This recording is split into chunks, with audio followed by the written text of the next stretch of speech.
Hello and welcome to this episode of EduCurious. I'm super excited to have Anitra Rideaux on our show today. She is our school bus safety training and recruiter. And when a bus needs a driver, she is the first to hop on. And if there is a problem, she is the one fixing it. So I am thrilled to have you. Hi and welcome to the show. Good morning. Good morning. And I'm so excited to be joining you this morning. Yay! So let's get started. I want to hear, how did you get to be in this role today? Previously, I drove semis. That was my introduction into the driving world. After working at daycares and nursing homes most of my life, I've always been either taking care of someone, whether it was younger people or older people. The opportunity came for me to get my CDLs and drive semis. Well, that went well. It was interesting, to say the least. It was not something that was for my type of girl, because I'm a girly girl. So things that you do on the road in a semi that just didn't sit well with me. Plus, I had a 16-year-old at the time, so she did not do well with me being gone. Came back home, worked a couple of odd jobs, came across the bus driver job. And I'm like, okay, wonder if I can do that. Applied for the job, thought I was going to come in and just like jump in the bus and drive.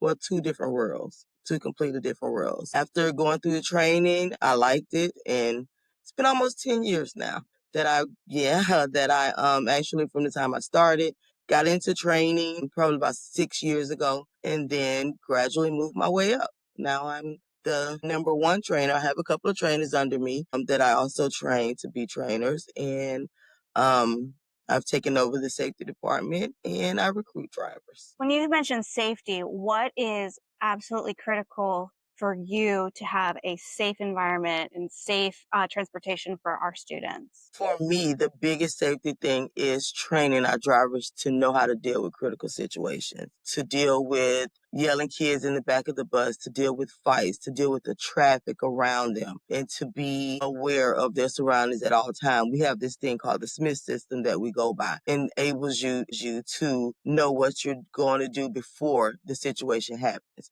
You have to do all this really quickly. So once you identify the problem, you find a solution, you execute all within seconds, because you don't have minutes sometimes. What is one of the things that surprised you the most going from semi truck driving and then transferring to a bus full of students? What was like super surprising about that? Actually, how good I was at adjusting, I was a little bit surprised. I kind of bought all of the skill set that I had from the daycare to the bus. And I've always been like kind of tough. They call me the good cop, bad cop. I have to play both roles. I kind of bought the training that I had from the daycares onto the bus. And by being a parent already, you kind of have that level of love for them and getting to know them. But the training taught me how to deal with them differently and the things to look for to help. My biggest takeaway from it would probably be the crossover, physical crossover, not mentally or dealing with the kids, because I've always loved them anyway. I think it was more physical, time consuming, and body aches and little small things that you go through driving the bus that you kind of get used to. You get used to it after a while. But in the beginning, it's a lot because you have to mentally watch the kids, you have to watch the road and drive the bus. That was a big one for me. So, what's it like on a school bus these days? On a school bus these days, it depends on what tier you have. For elementary, it's exciting. It's refereeing. It is answering multiple questions at one time, but it can be chaotic in certain situations. If you have a kid that's crying and another that's laughing and another that's screaming, you have to find out, okay, is that a good laugh? Is that a picking at someone laugh? Is that a good cry? So you have all these emotions going through your head at the same time that you're driving, and you're solving everyone's problem at the same time. Now you move on to middle school, a little bit different, because now you have to worry about the phones and are they being appropriate and what are they looking at and are they trying to be more than friends, that type of thing. And then when you move on to high school, it's a totally different world because they don't even talk. They don't talk to you. You have to talk to them, and you'll be lucky to get a good morning back from most of them. Yeah. Totally different worlds coming from elementary to high school. And what's the route like? Are you seeing, if you jump on a bus, if you're jumping in for the day, are you seeing all of those different groups, or do you just jump on a bus and you're only doing elementary or high school? With me, I have about 40 or 50 routes in my head. I can literally jump on a bus and do any route that we have. Whether I have to jump in and do 5 routes and pick up an extra route over in Winter Haven, that's a normal day for me sometimes. Or I could just have to jump in and cover one route. Any one day is different for me. I jump in anywhere that I'm needed. But most days, if I have to cover a route, it's already planned because the route coordinator, she pretty much handles those things really well. If I have to cover, I already know that somebody's going to be out. I already know where I'm going, what I'm doing, what the kids are like for the most part, because I've more than likely covered the route before. What do you think makes a good bus driver or successful bus driver? That's a two-part question for me. The first part is understanding that you wear multiple hats. Okay. You're going to have to be a counselor. You're going to have to be a doctor. You're going to have to be a mother. Yes, it streams that wide. And number two is not being too laid back, not being complacent. Because a lot of times, because you've been doing it for so long, you just get on the bus and drive, and it's not that easy. You have to do your pre-trips. You have to make sure the bus is safe for the kids. You have to walk the bus to make sure no kid is left behind. Not being complacent would be the second part of that question, which is really for me the most important part, the safety aspect of it. What other safety features are in a modern school bus that makes your life easier and kind of gives peace of mind to parents that send their kids to you?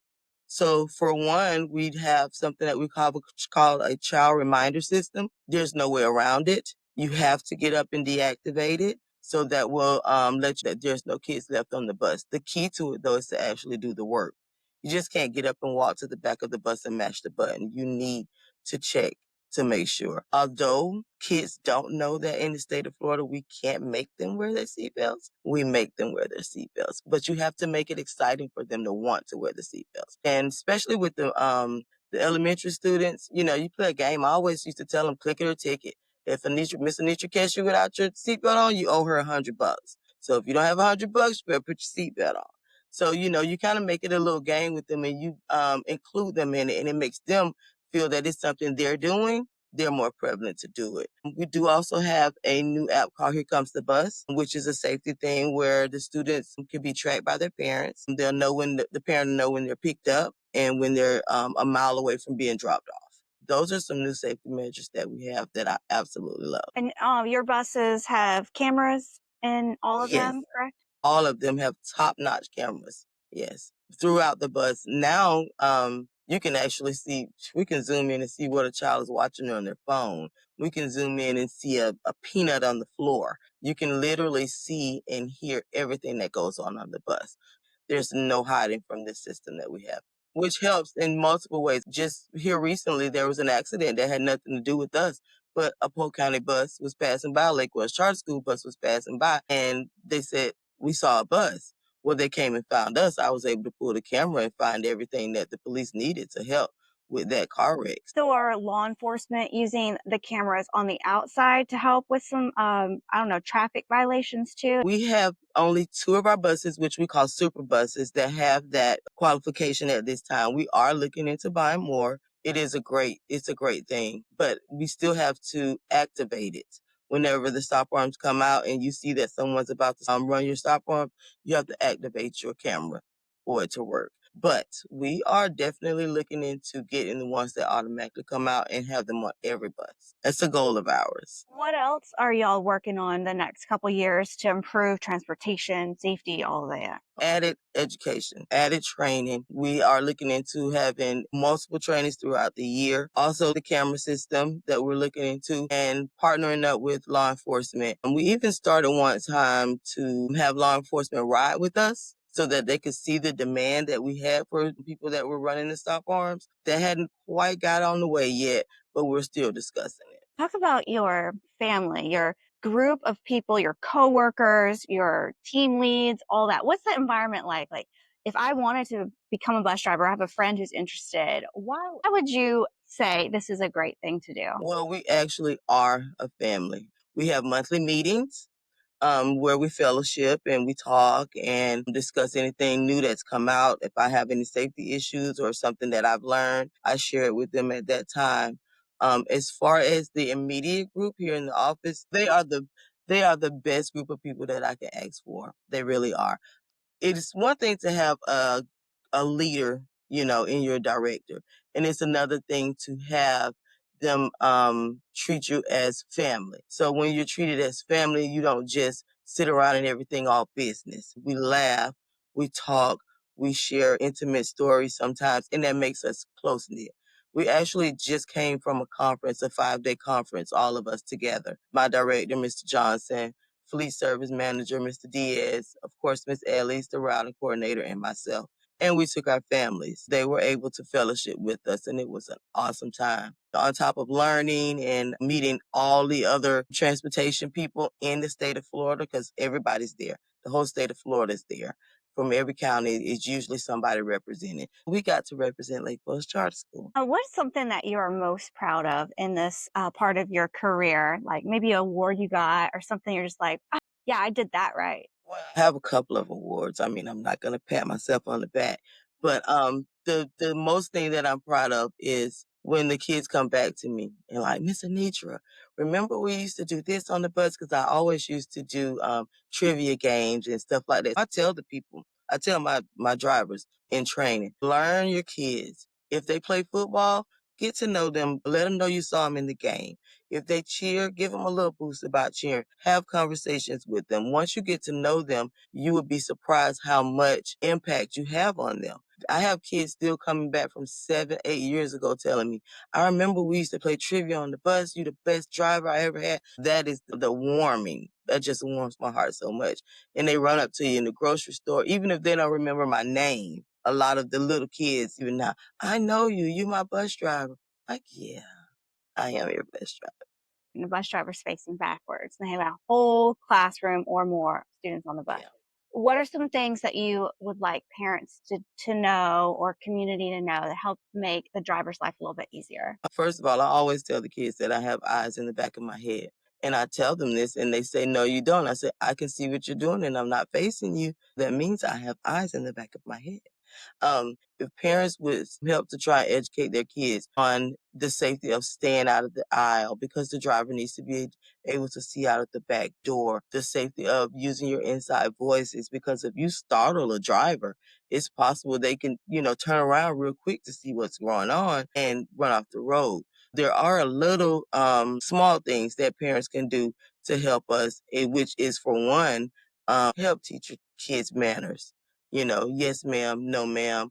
Those small things go a long way on the bus. And it goes a long way with the driver when they feel respected. I try to teach them you never get into a war with with a child. You never lose your cool. You never let them see you sweat because you have administrators on your side. You go the paper route.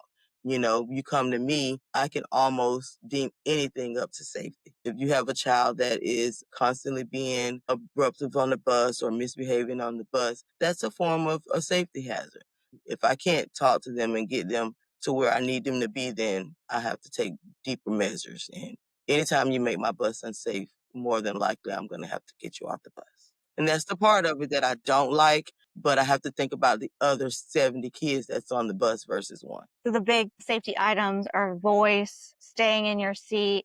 How do you divide up the bus to make it safe as far as like loading a bus? What we have done per our last superintendent is to keep down a lot of the giddy things that your teenage boys and girls has if we separate them. But for the most part, we will keep the little kids towards the front because you don't want them down on the floor. They tend to get under the seats and go to sleep if they don't feel good and things like that. Keep yourself clear because you keep your eye on them. You want to keep those kids a little bit closer to you. And then you keep the more responsible kids towards the back because the ones that are leaders on the bus as well, you keep them towards the back because they're going to keep it calm for you. One thing I learned is that once you have a rapport with certain kids and another kid tries to disrespect you, they'll take up for you. They'll take up for the driver. They'll be like, nope, you're not going to talk to Miss Anitra like that. Or nope, this is not what we're supposed to do on the bus. That's another thing that you can do as a driver is build rapport with your kids. You have multiple kids on your side versus on the other side. A lot of times I'll hear questions about transportation and I like to know the why. When you are planning in the summertime for different routes and stops. How are you doing it? Why are you doing it certain ways? And what do parents need to know about being timely to bus stops and like the logistical side of stuff? On the logistics, what they don't know is they don't understand why can't this stop in front of my house? Why doesn't my child have to walk this far and there's no lighting?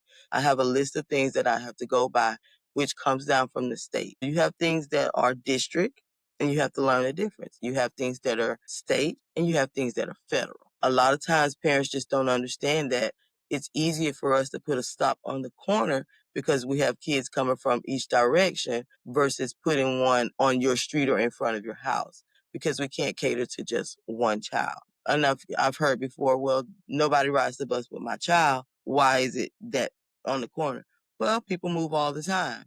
And we don't want to have to keep moving to stop. We have to do that. What we do to prepare in the summertime is if there are new bus stops that we don't have set up already, because we have a system where, and I love it, Miss Ellie created this, where all of our stops for each tier are the same. If you got a stop on Highlander Way in Burns for elementary, you're going to have it for high school and middle school as well, which makes it a lot easier for the families that have kids in, multiple age groups. Everybody has the same bus stop. If there's a new stop that I have not gone out and looked at to make sure it was safe, those are the things that I do in the summertime. I go out, check, make sure stops are safe. And if a parent has a concern or say it's less than 2 miles, I need my kid to be on, it's more than 2 miles, I need my kid to be on the bus. Those are some things that I go out and check as well during the summer. So what's a parent need to do to sign up to have their student become a bus rider? Okay, so this year we have implemented the registration. It is on the website, lwcharterschools.com transportation, and they have to register the students. And this is because if we have a new system and it makes it easier to know who needs transportation and who doesn't. You can register and we will have to look into it to see if a bus is available for your student. And that depends on boundaries. Certain schools have certain boundaries. If you live in an area that you choose for your child not to go to that school, that's totally up to you. But then you would have to provide transportation for that student. So if I lived in a zoned area and I know that is within that boundary, I would go on your website and what do I need to sign up? What's the information? Okay, so there's a registration page on there. You just simply put the student's name, the address. It's just a basic form. And then we will take that form and put them in the system. If they have already written the bus before, it'll automatically transfer over. And if they have not, then Miss Ellie will put them in and get them set up for a bus if they qualify for a bus. That's going to be done through you versus having a parent stop at whatever school they're attending, trying to figure Correct. that out. Correct. You don't need to go to the school for it. You can do it at the comfort of your own home. Do it on the computer. Do it on your phone. It's just to get the ball rolling to let us know that you are applying for transportation. And then talk about the importance of punctuality in school bus stops. One of the biggest things that we like to do is tell parents, have your children there 10 minutes prior. And that is because if I start a route at 7:05, and when it comes to transportation, every minute counts. The reason we tell them to be there 10 minutes early is because if I drive a little bit slower than the regular driver, then I may be, a minute or two behind.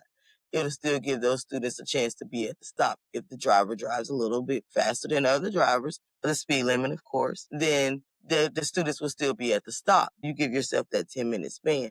And if you go to the first 3 or 4 stops and there's no one there, then you pick up a few minutes. So that's another reason you want them to kind of be there a little bit early, is so that they don't miss the bus still.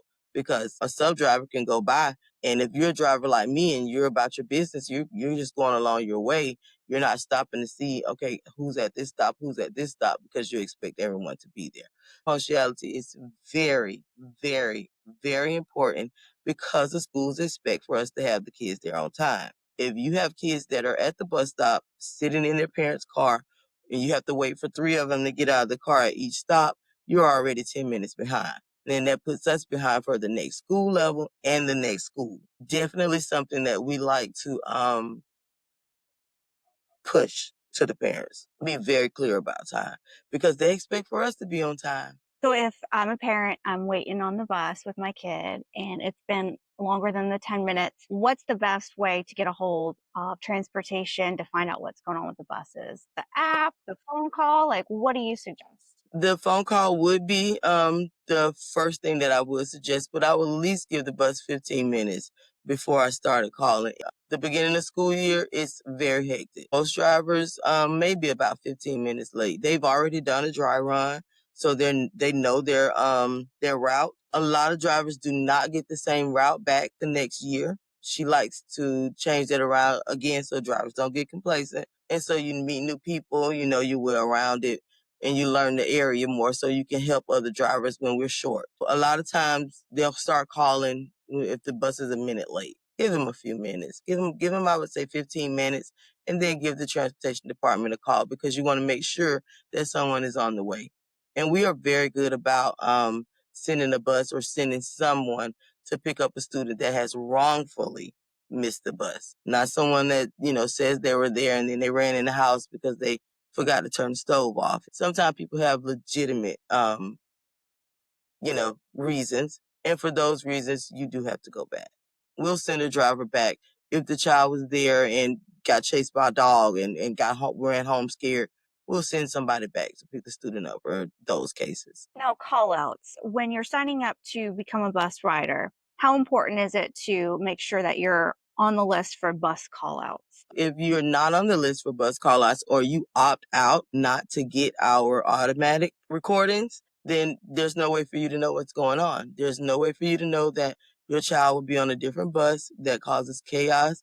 Your child can end up in another city because they didn't get on the right bus. We are pretty good about last minute changes because it happens a lot. The start of the afternoon run and a driver has a flat tire on the way to work and we have to put the kids on another bus. We're just finding this out. So by the time we call the school to let them know and they call to let you know, if you're not signed up for those automatic calls, then there's no way for you to know. If we have inclement weather and the bus is stalled for some reason, if you're not signed up, you won't know. If the school is on lockdown and you're looking at the Here Comes the Bus app and wondering why your child's bus is idle, that's because you don't know because you didn't opt out to get the automatic calls. It's very important that you sign up and enlist to get the robocalls. One of the questions I hear a lot is, "Hey, I've got football practice later. I'm staying at my friend's house. Can you drop me at a different stop?" Tell me about the courtesy stops, why we can do them, why we can't do them. Your take on that. One of the biggest reasons we don't do courtesy stops and pickups is safety. We don't know that you're telling the truth, that you're going to stay with Mike or Jim or Sally or Sue. For all we know, you can be running off to go to Paris somewhere, which would be great, but we don't want that on our conscience. That would be the biggest takeaway is not actually trusting the child to be or going where they're saying they're going to go. The next thing is insurance purposes. If you're not assigned to be on this bus, if you're not even a bus rider and something were to happen, it's a possibility that you may not be covered in case of an accident. The next thing would be, as far as the courtesy rides go, we don't get paid for you.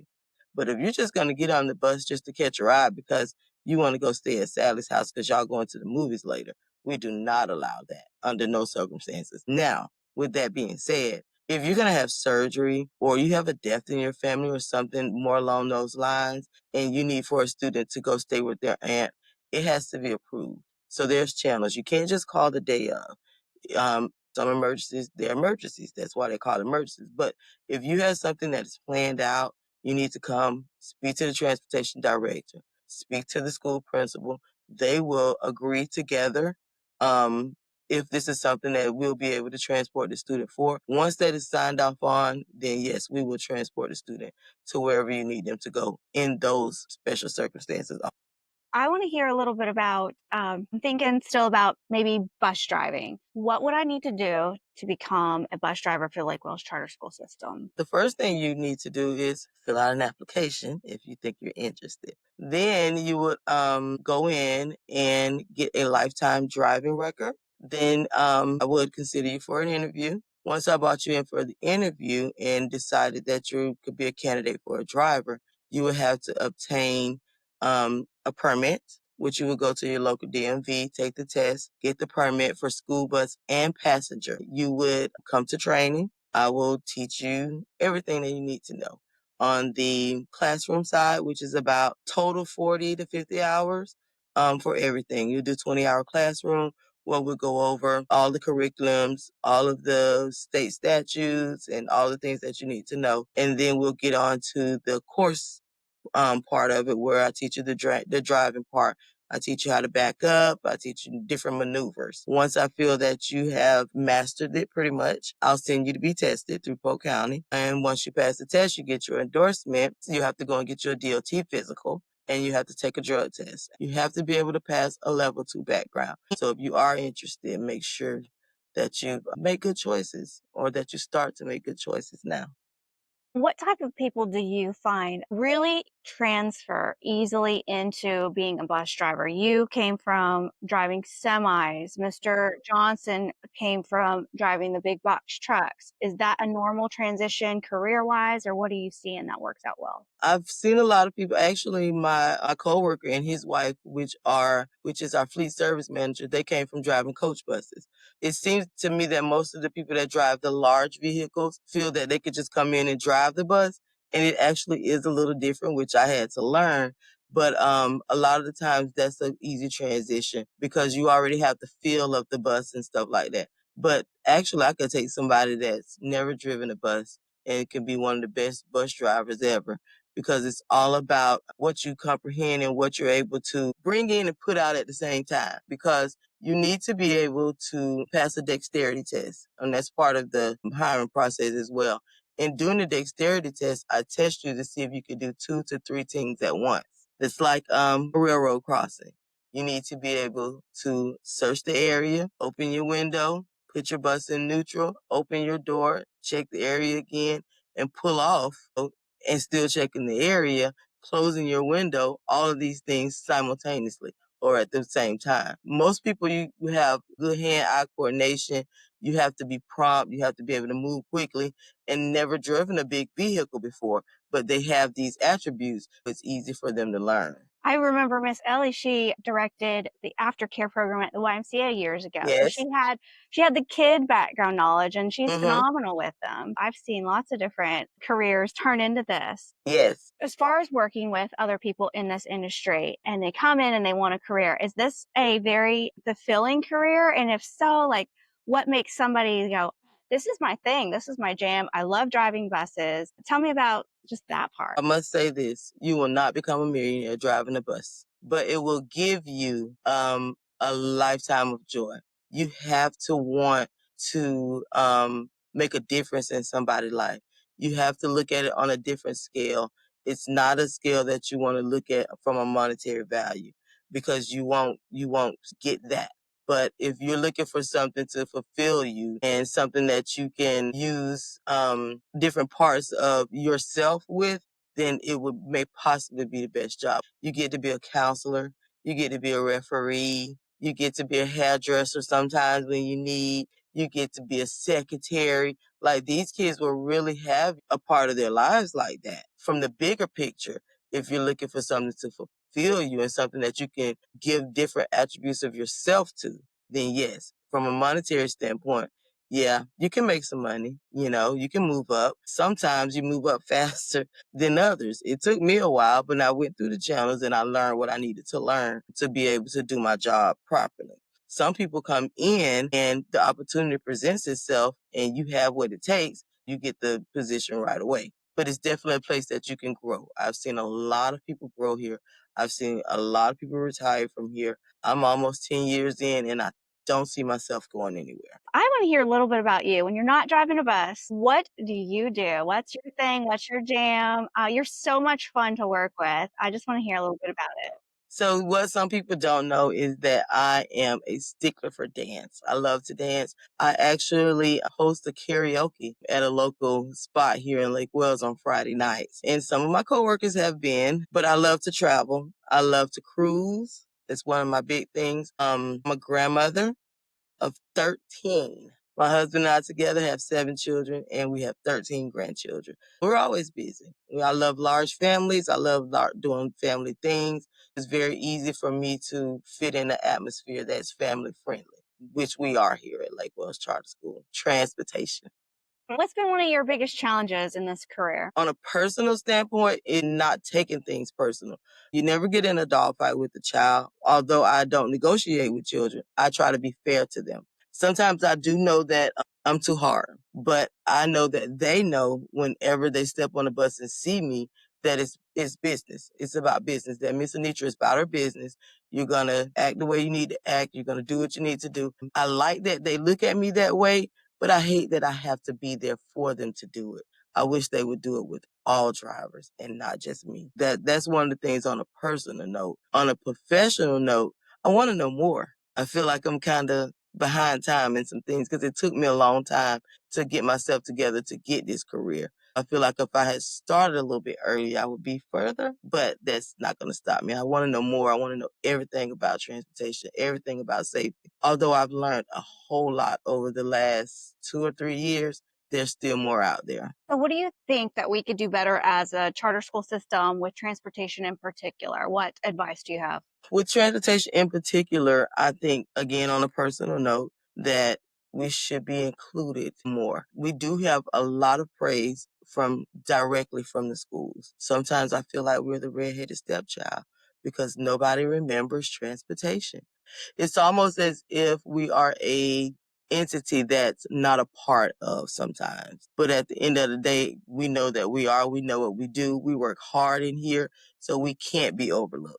There's just no way you can overlook us because anytime you think of anything having to do with the athletes, we transporting them. The after school programs, we're transporting them. Field trips, we're transporting them. Anything that has to do with the daily operations of most schools have to come through transportation. Keep in mind that we want to be included a lot of times in things and to be acknowledged. If I'm at a school and I'm trying to plan some sort of event that needs a bus, what's the best way to make that work to give you enough time, give us enough time to coordinate that? We have a field trip coordinator, Mr. Diaz, for that. But for what I know about it, the best thing to do would be to put in a request. And once you put in the request, he will put it on the calendar. Then you guys will work out the logistics, the costs, all those things, and he'll set it up to where you'll have transportation. And we go over and beyond for our schools. We really do. But when I say he's right on it, and if I have to jump in and cover a field trip for him, I will. And that's something that I love about